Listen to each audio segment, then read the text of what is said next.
Ju Kim sat at her small desk, her fingers dirty with machine oil. The light from her lamp cast long shadows across the tiny apartment. Outside, Seoul's lights blinked in the night sky. She wiped her hands on an old rag and looked at her latest creation. The small metal device didn't look like much, just a box with wires and glowing blue lights. But Ju knew it was special. Her gravitational stabilizer could change how ships traveled between stars. If anyone would listen to her. A knock at the door broke her focus. "Ju, there's a letter for you," her mother called. "It looks important." Ju sighed and pushed away from her desk. Important letters never came for people like her. She was just a 19-year-old girl from a poor neighborhood. Smart, yes, but without connections or money. She opened the door and took the envelope from her mother. The paper felt thick and expensive. On the front was a symbol she had only seen in news reports, a spiral galaxy with 5 stars. The mark of the Galactic Federation Academy. "What is it?" her mother asked, worry in her eyes. Juwoo's hands shook as she opened the letter. Her eyes grew wide as she read. I've been accepted to the academy," she whispered, not believing her own words. Her mother gasped. "The Space Academy. The one that only takes 1 human each year." Juwoo nodded, reading further. "They saw my gravitational stabilizer design in the International Science Fair. They say it shows remarkable insight for a species at Earth's development stage." She frowned slightly at those words but continued reading. "Full scholarship. Transport leaves in 2 weeks." 2 weeks. Her mother sat down heavily on their worn couch. "That's so soon. And so far away. No human has ever gone past Jupiter's moons." Juwoo read the letter again, making sure it wasn't a mistake. The Galactic Federation Academy was the most prestigious school in the known universe. Humans had only been invited to send students for the past 50 years, since first contact. And those students were always children of world leaders or the ultra-wealthy. Never someone like her. "How did they even find you?" her mother asked. Juwoo thought back to the science fair 3 months ago. There had been a tall woman with strange eyes who had asked detailed questions about her device. Juwoo had thought she was just a curious visitor. Now she realized the woman must have been a Federation representative in disguise. "I have to go," Juwoo said, her voice growing stronger. "This chance will never come again." Her mother's eyes filled with tears. "You'll be the only Korean there, the only human in your class." "I know. You'll be alone among aliens, strange beings we know almost nothing about." "I know that too." Her mother reached out and took Juwoo's hands. "You've always been alone, even here, always in your room with your inventions while other girls your age went out with friends." Juwoo looked down, feeling the familiar ache of not belonging. "But you are brave," her mother continued, "and this is your dream." Juwoo looked up, surprised by her mother's words. "I will miss you every day," her mother said, wiping away tears. "But you must go. Show them what humans can do. Show them what my daughter can do." That night, Juwoo couldn't sleep. She stood by her window, looking up at the stars. Somewhere up there was the academy, orbiting a distant star. Soon she would leave everything she knew, her mother, her home, her planet, to study among beings from across the galaxy. She clutched the acceptance letter to her chest. Fear and excitement battled inside her. She had entered scientific competitions alone her whole life. Now she would enter the academy alone too. "I will not fail," she whispered to the stars. "I will make them remember my name."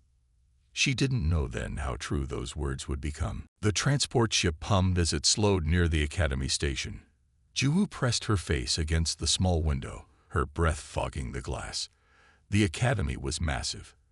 A giant ring spinning in space, with spires and domes jutting out at odd angles. Lights of every color blinked across its surface. "First time seeing the academy?" asked the pilot, a blue-skinned being with 4 arms. "Impressive, isn't it?" Juwoo nodded, too amazed to speak. The ship docked with a soft thud. The door hissed open. "Welcome to your new home, Human, the pilot said. Juwu stepped into the docking bay, clutching her single bag of belongings. The air smelled strange, like metal and spices. Beings of all shapes and sizes hurried past. Some had multiple limbs, others floated without legs. Some were tall as trees, others no bigger than cats. None were human. A tall figure approached. He looked almost human, except for his silver skin and eyes with no pupils. Juwu Kim of Earth? He asked in perfect Korean. Yes, she replied, surprised. I am Director Tasik of the Arcturian delegation. I oversee new students. He did not smile or offer to shake hands. Follow me. They walked through wide hallways. Juwu felt eyes watching her from all sides. Whispers followed them. Is that the human? So primitive. Why do they even let them in? Director Tasik stopped at a door. Your room. Your roommate is already inside. Another human? Juwu asked hopefully. No, there is only one human allowed per year. Your roommate is Hyunjin of the Draconic Collective. The door slid open. Inside stood a tall being with shimmering green scales and yellow eyes with vertical pupils. A forked tongue flicked out, tasting the air. This is my roommate. Hyunjin hissed. The human. The Academy believes in diversity. Director Tasik said flatly. Classes begin tomorrow. Your schedule is on your desk unit. He left them alone. Hyunjin stared at Juwu, tail swishing angrily. Stay on your side of the room, Hyunjin said. Humans smell strange. Juwu placed her bag on the empty bed. I'll try not to bother you. Too late for that.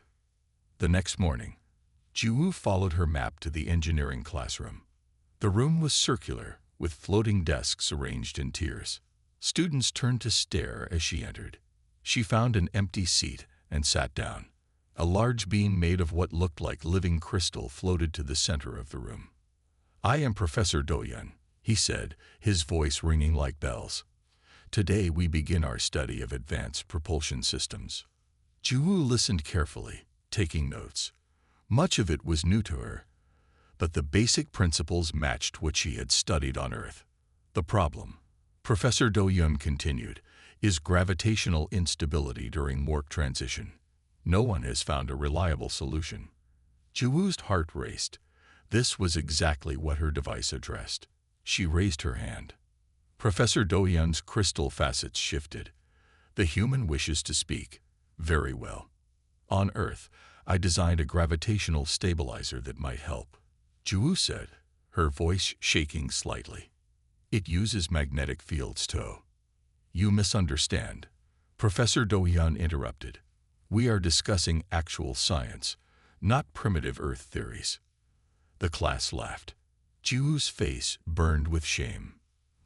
But my design works, she said quietly. I tested it. Did you test it in warp space? Professor Do-yeon asked. No, because humans have barely reached their own moon. More laughter. Juwu stared at her desk. Perhaps you should listen and learn before offering opinions, the professor said. Earth physics is to galactic science what a child's drawing is to fine art. After class, Juwu found a quiet corner in the station's arboretum. Exotic plants from 100 worlds grew around her. She sat on a bench and fought back tears. What am I doing here? She whispered to herself. They're right. I'm primitive. I don't belong. She pulled out her gravitational stabilizer model from her pocket. The little device she had been so proud of now seemed simple and foolish. But she had promised her mother. She had promised herself. I won't give up, she said, putting the device away. Not yet. Above her, strange stars shone through the transparent dome, cold and distant. 3 weeks had passed since Juwu arrived at the academy. Each day felt longer than the last. She ate alone, studied alone, and returned to her room where Hyunjin ignored her. Today had been especially hard after another engineering class, where Professor Do-yeon had used her work as an example of primitive thinking. The arboretum had become her hiding place. Deep among the strange plants from 100 worlds, she could pretend she was somewhere else, somewhere she belonged. She sat on her favorite bench, surrounded by tall blue plants that reminded her of bamboo. Tears threatened to fall, but she held them back. She would not cry. Not again.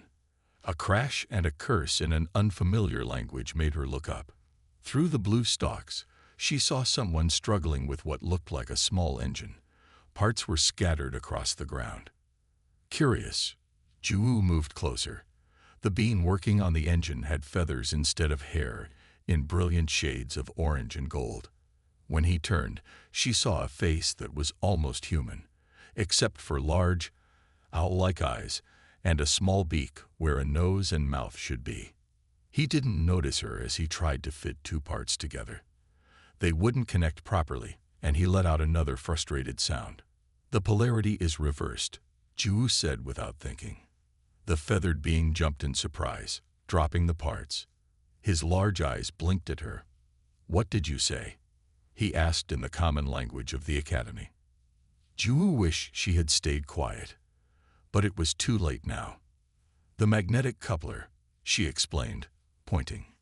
"You have it facing the wrong way. It can't form a stable connection with the reversed polarity." The being stared at the parts, then back at her. Ju prepared herself for more mockery about primitive humans. Instead, he rotated the coupler and tried again.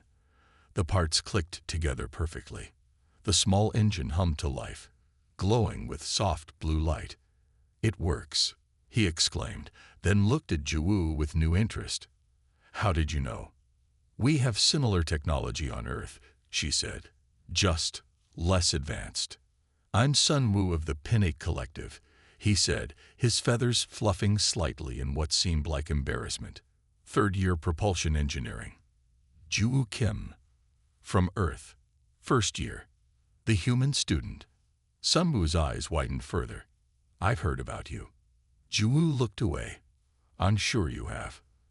Is it true you created a new type of gravitational stabilizer?"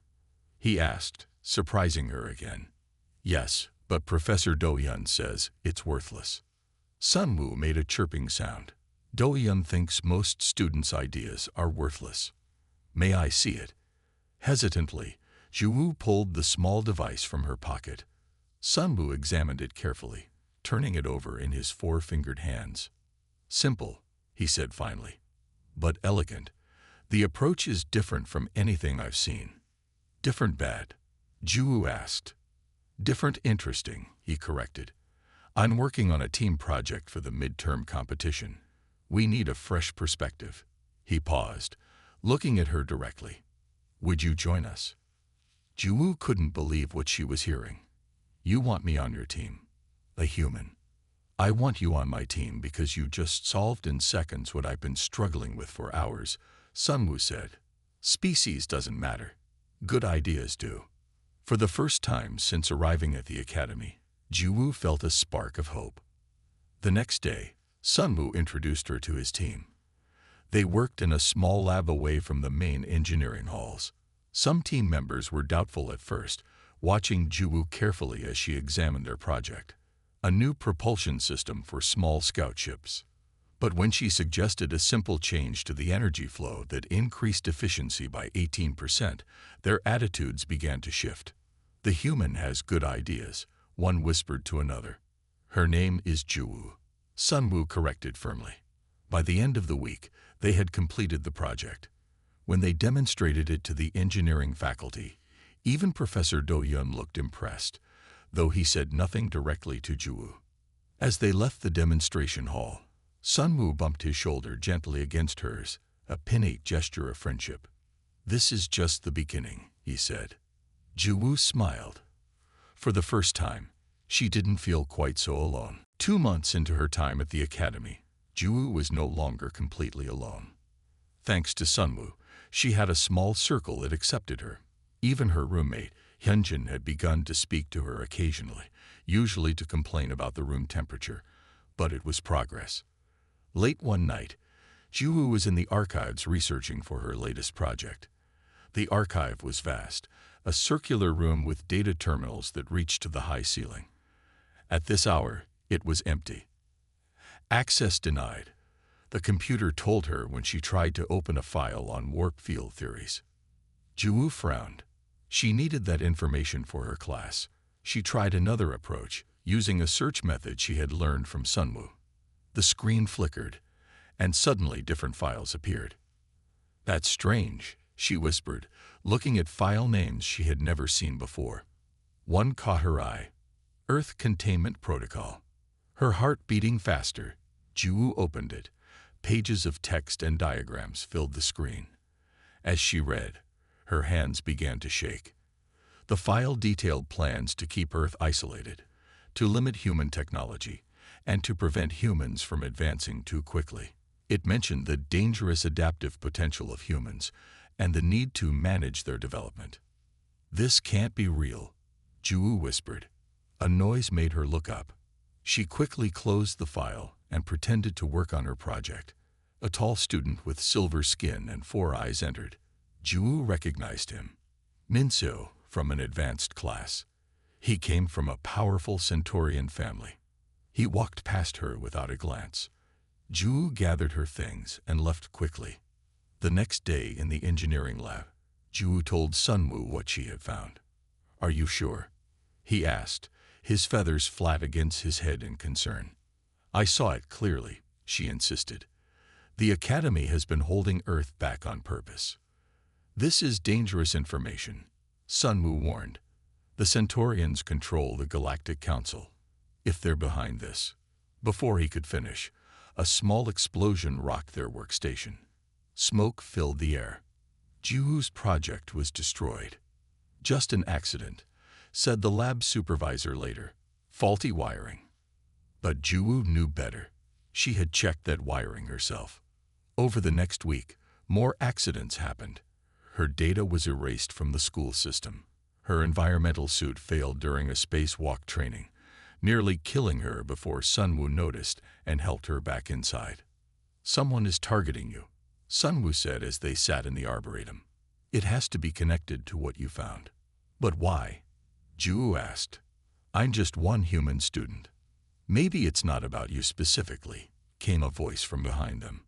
They turned to see Hyunjin, Juwoo's roommate, standing there. "What do you mean?" Juwoo asked, surprised that Hyunjin was speaking to her willingly. "I've been watching," Hyunjin said, sitting down beside them. Her scales shimmered in the artificial light. "I've seen Minseo talking to others about you, about humans." Minseo. Juwoo remembered the silver-skinned student from the archives. "His family leads the anti-human faction in the council," Hyunjin explained. "They fear humans will grow too powerful, too quickly." "So the accidents," Sunwoo began. "Are no accidents," Hyunjin finished. "I don't particularly like humans, but I dislike cheating and sabotage even more." Juwoo stared at her roommate. "Why are you telling us this? Why help me?" Hyunjin's forked tongue flicked out briefly. "Because what they're doing is wrong. And," she hesitated, "you've proven yourself to be not entirely useless." Coming from Hyunjin, this was high praise. "We need proof," Juwoo said.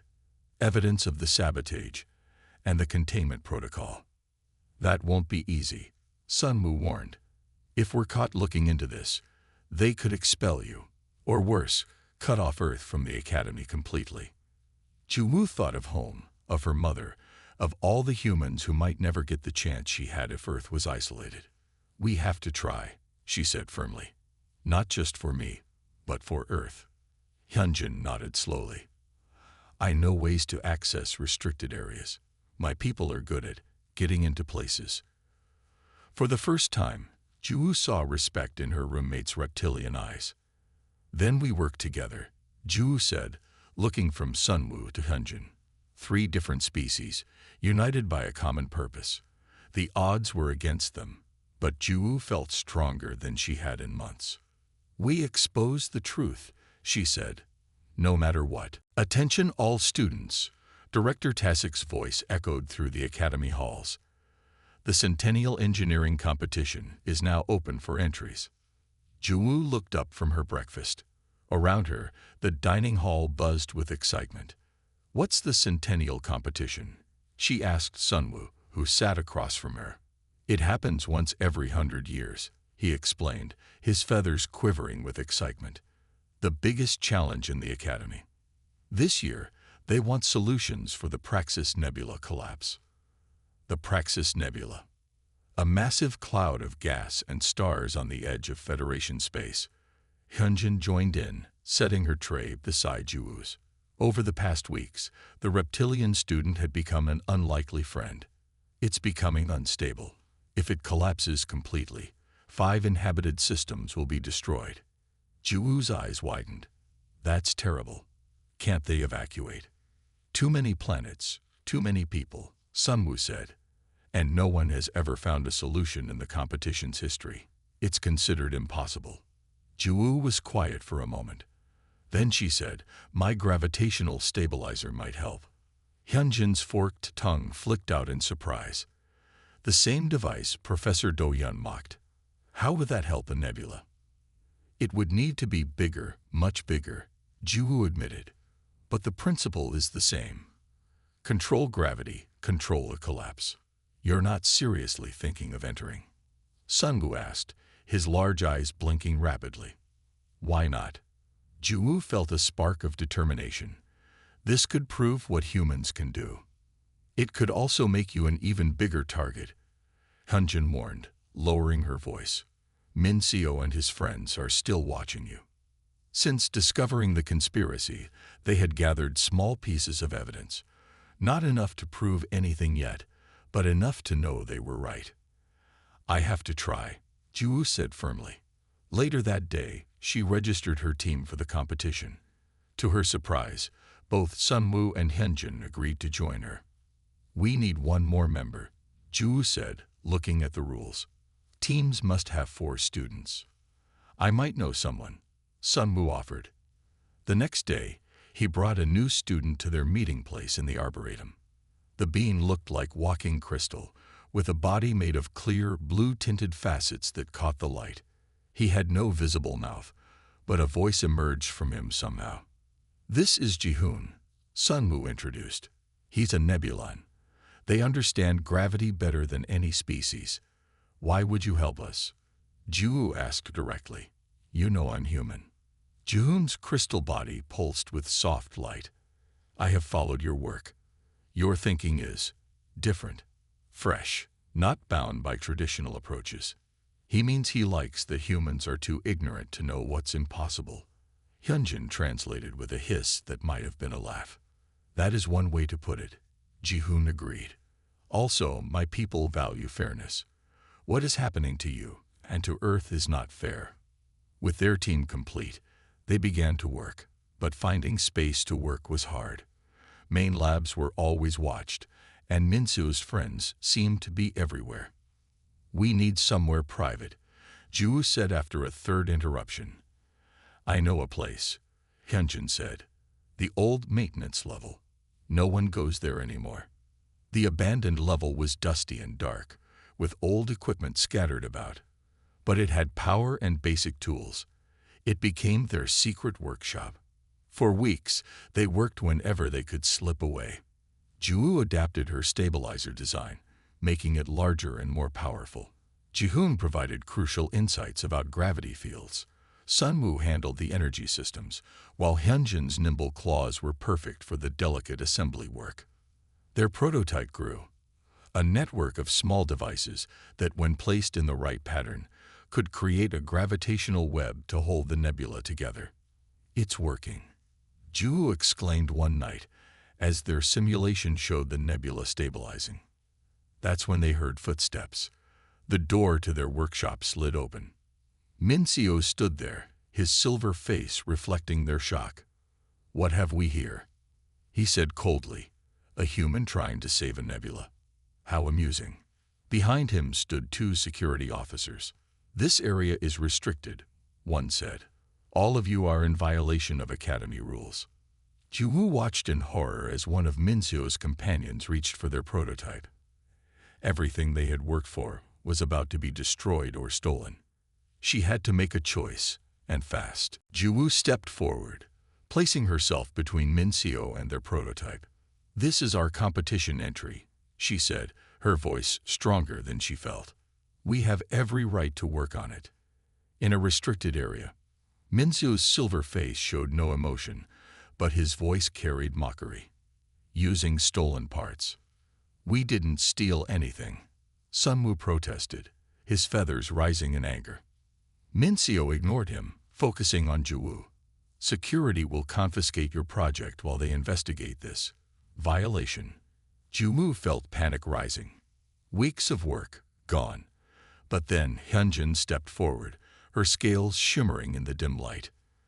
"My father sits on the academy board," she said, her voice cold. "How will he react when I tell him Centaurians are interfering with competition entries, especially when those Centaurians have family on the council?" Mincio's 4 eyes blinked rapidly. He hadn't expected resistance from the daughter of a board member. "We will overlook this, for now," he said finally. "But the human remains under watch." After they left, Jiwoo sank to the floor, suddenly exhausted. "Thank you," she said to Hyunjin. "My father isn't actually on the board," Hyunjin admitted with a hiss of laughter. "But Mincio doesn't know that." They all laughed, the tension breaking. But Jiwoo's relief was short-lived. As the days passed, she pushed herself harder than ever. She barely ate or slept, working on their prototype constantly. "You need rest," Sunwoo told her one night, concern in his large eyes. "There's no time," Jiwoo insisted, her hand shaking as she adjusted a tiny component. "The competition deadline is in 3 days." The next morning, Jiwoo stood before a panel of professors, presenting their preliminary findings. The room spun around her as she spoke. Professor Dohyun asked a question, but his words seemed to come from far away. Then darkness closed in. Jiwoo woke in the medical bay. Bright lights hurt her eyes. A medical drone floated nearby, monitoring her vital signs. "You collapse from exhaustion," said a familiar voice. Director Tasik stood at the foot of her bed, his silver face unreadable. "I need to get back to work." Jiwoo tried to sit up, but dizziness forced her back down. "Your neural implant shows unusual patterns," Director Tasik said, showing her a datapad. "All academy students receive neural implants to help them process information faster." "What does that mean?" Jiwoo asked, confused. "It means someone has tampered with your implant," he replied.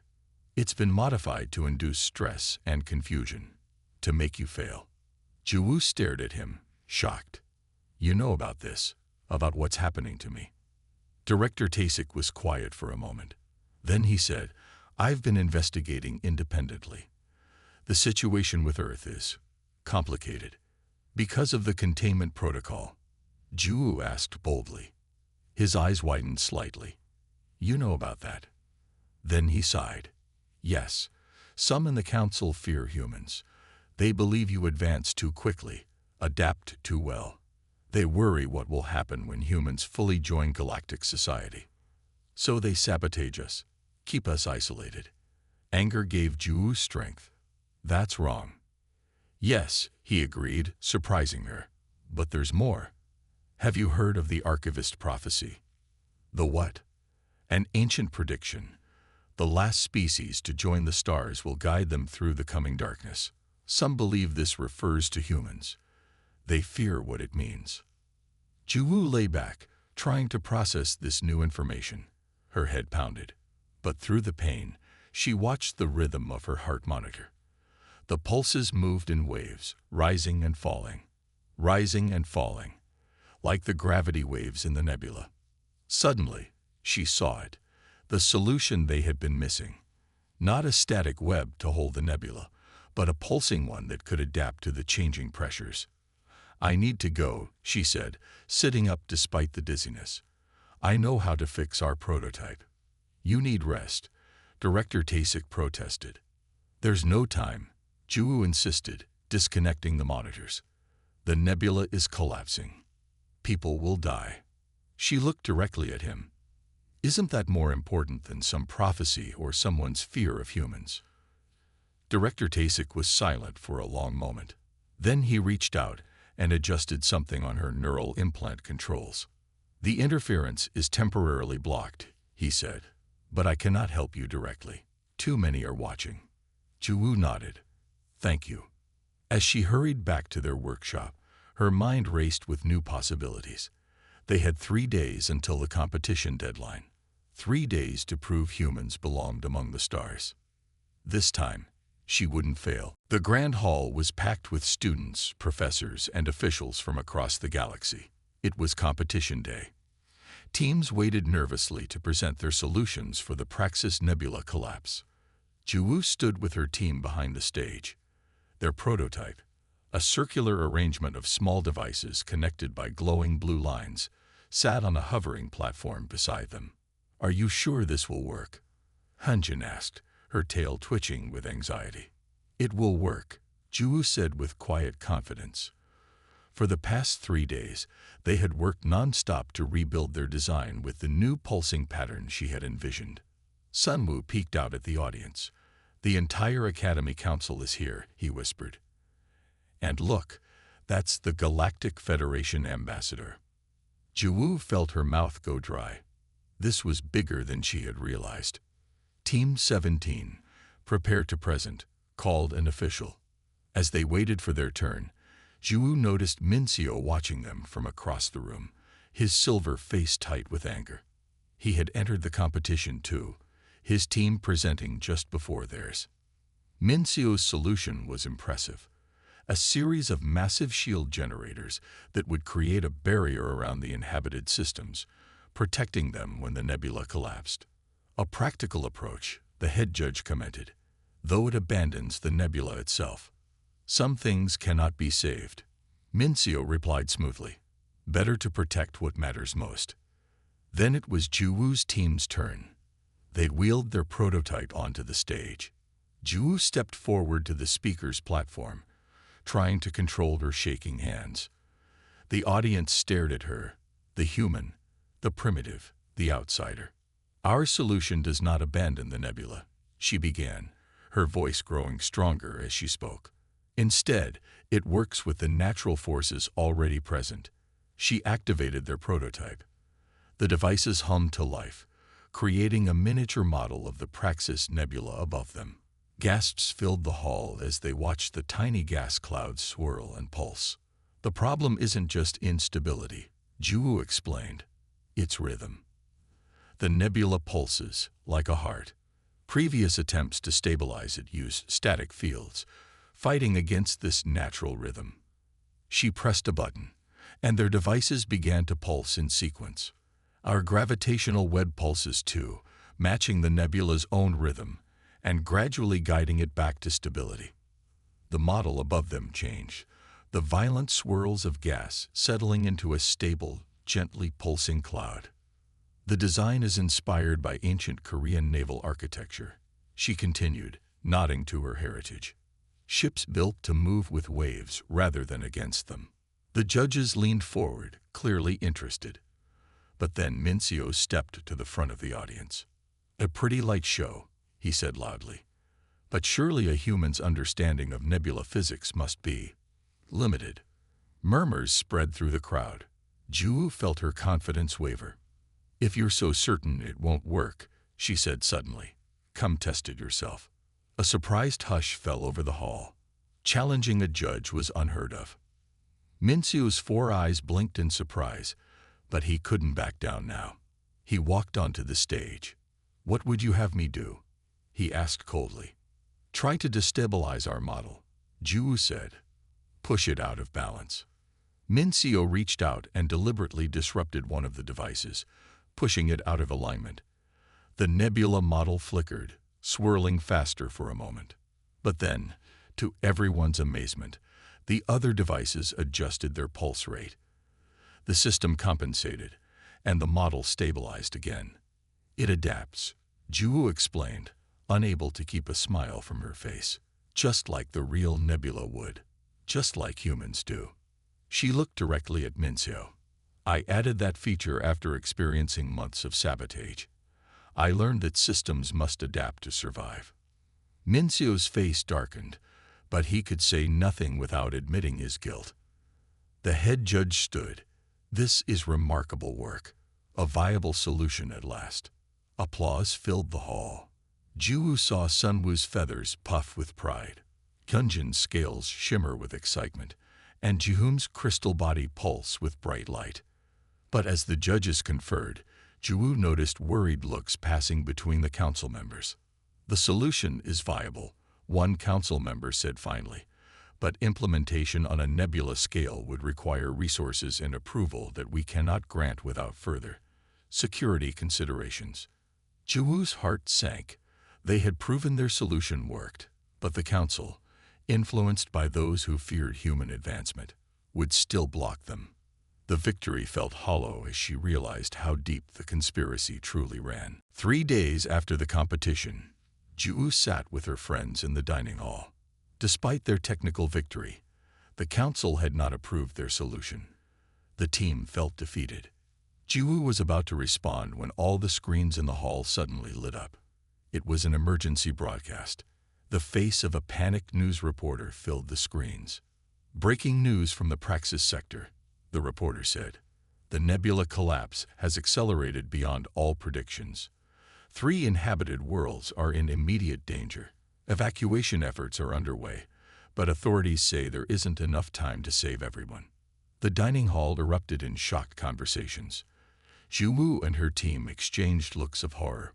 "They need our solution," Sunwoo said, his feathers flat against his head in distress. "Now, the council won't approve it in time." Jihoon's crystal body dimmed with sadness. Juwoo stood up suddenly. "Then we'll do it without their approval." Her friends stared at her. "That's crazy," Hyunjin said. "How would we even get there? The Praxis Nebula is days away, even in the fastest ships." "The Academy has research vessels," Ju said. "Fast ones, and I know how to access them." "That would be stealing," Sunwoo pointed out. "We'd be expelled for sure." "People will die if we do nothing," Ju countered. "Is staying at the Academy worth more than their lives?" Silence fell over the table. Then Jihoon stood up. "I will go with you." "Me too," Sunwoo said after a moment. Hyunjin hissed in frustration. "This is insane." Then she stood as well. "But I'm coming too." That night, using access codes Hyunjin had secretly obtained, they entered the Academy's ship bay.